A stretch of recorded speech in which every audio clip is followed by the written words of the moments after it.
You sounded less like Seth Rollins and more like Drew McIntyre. Seth Rollins shares the moment he knew he had to cash in MITB contract at WrestleMania 31. One of the most iconic moments in WWE history was when Seth Rollins cashed in his Money in the Bank contract at WrestleMania 31. Recently, he reflected on the cash-in and why he knew it had to happen when it did. While speaking to Chris Van Vliet on his Insight podcast, Seth Rollins reflected on the moment he ran in and cashed in the MITB contract. There might be camera footage of this somewhere, but I'm just sitting in this chair right outside of the curtain in Gorilla. This was a smaller Gorilla at the time. We hadn't expanded it to this big one yet. I remember Michael Hayes is in the producer's seat and Hunter and Vince are on the far side. I want to say there was panic about the time because we were still on pay-per-view, so we have to be off at this time. It wasn't like an option to overrun like on Peacock. They want a certain time period with streaming. They're awesome. Because of that, you get a little window and you're not strict because the advertising model is a little different. So it's like by the time we had to be off, done. So I remember sitting there and thinking, oh shoot, they're not going to make it. We're going to have to do this tomorrow. That's what I was thinking. I was just, if it doesn't work, we'll just do it tomorrow, just hoping that my idea doesn't go up in smoke. So fortunately, they are professionals, and they hit their cue when they needed to, and the rest is history. The idea to cash in the contract at WrestleMania was my idea. I had put it into the ether probably 2 months prior or so, because you remember I win this thing in July or June. Immediately when you win it, you look at the landscape, and you go, okay, when can I cash this in? At the time, if I'm not mistaken, there was only one world championship, and the champion was Brock Lesnar. You looked at it, okay, Brock wrestles twice a year. When are you going to cash this thing in on Brock Lesnar? Is Brock Lesnar going to allow you to cash it in on him? What circumstances would be the best for this? Then you start to go down the months, and you take off all the shows that Brock's not going to be on. Seth Rollins remembers his triple threat match against Brock Lesnar and John Cena. So you look at SummerSlam, probably not going to happen.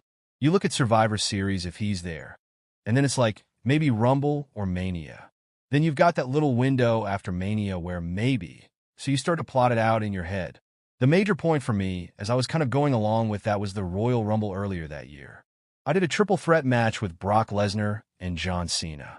I kind of had to, I don't want to say weasel my way into that, but that was initially meant to be John versus Brock. They were in a series of matches, and the audience was kind of getting a little tired of it. Not to say that those guys aren't incredible. They are, but you do the same thing, and Brock wasn't around to sell the story that much.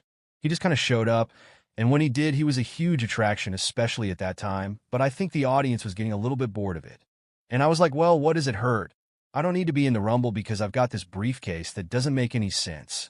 I don't want to be off the show. I'm like, just throw me into that triple threat. I can mix in there good, change the whole dynamic of the thing up, and see what happens. We ended up having a really great triple threat and a really good dynamic. That was the first time I think I worked with Brock, so he got to see how my mind works a little bit. So got to kind of create some little touches of respect there. Royal Rumble 2015 was the moment Seth Rollins knew he had to cash in at WrestleMania. Then later that night, Roman wins the Royal Rumble to a chorus of boos. Even The Rock comes out afterwards to try to endorse him, and it just did not matter. I was like, oh, this isn't good. You don't want to give him this title at WrestleMania.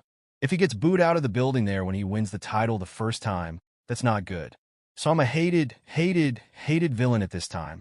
If I win the title, then we can give the audience time to understand the story of who the good guy is supposed to be against me. I'm not cool at all at this point. I'm like, let me be the guy. Let me be the heel that can get what we want out of this change. So I pitched the idea. I let it sit in the ether for a while. And then still even the day of, obviously, I was doing the story with Randy Orton leading up to WrestleMania. Even still until the till after my match with Randy was the first confirmation I had gotten that we were going to go in that direction. I don't know whose idea the triple threat part of it was. I think my idea was just to cash in after the match. But somebody came up with the triple threat idea in the interim once it was floating in the ether there, and it was a brilliant kind of way to do it that I'd never even considered, Seth Rollins said. Seth Rollins says he reached out to CM Punk a couple of times after he left WWE in 2014. Seth Rollins talks about the reality of his tense relationship with CM Punk. CM Punk and Seth Rollins recently clashed in the main event of the first ever episode of WWE Raw on Netflix. In the build-up to the match, Rollins and Punk's relationship with one another was portrayed as one with a very visceral and real sense of disdain. I end an interview with Chris Van Vliet that was recorded before the January 6th debut of WWE Raw on Netflix. Seth Rollins discussed the reality behind their tense verbal spars leading up to the match and how that reality helped the audience connect with their story. They've been interesting. These are things that I've thought about saying publicly for a long time and things that I've wanted to say to his face for a long time and haven't been able to or have said privately. Occasionally, I would get asked about him over the years and you'd see some of it slip out, but most of the time, I just never wanted to acknowledge the existence.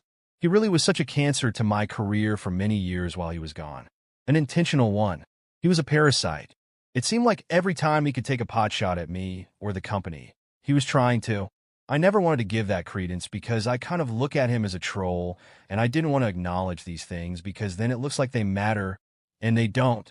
It did bother me internally because that roster, he leaves in 2014. We were hustling and trying our damnedest, and we were giving garbage a lot of the time. We were making the best of it. He was in a position where he made a bunch of money and could dip and go. There wasn't an alternative. AEW didn't exist at the time, Rollins continued. There was nowhere else to go. What are we going to do, just pack up and leave because CM Punk's feelings were hurt? That's what he wanted from guys. He didn't want people who were his friends to stay and work for the company because he felt like it was some sort of betrayal to him. This is my dream job, and this is how I earn a living. I'm trying to set up and get to your level. I don't have the luxury to just quit. I can't go anywhere else and get paid this kind of money. I don't get to work until I'm 60 either.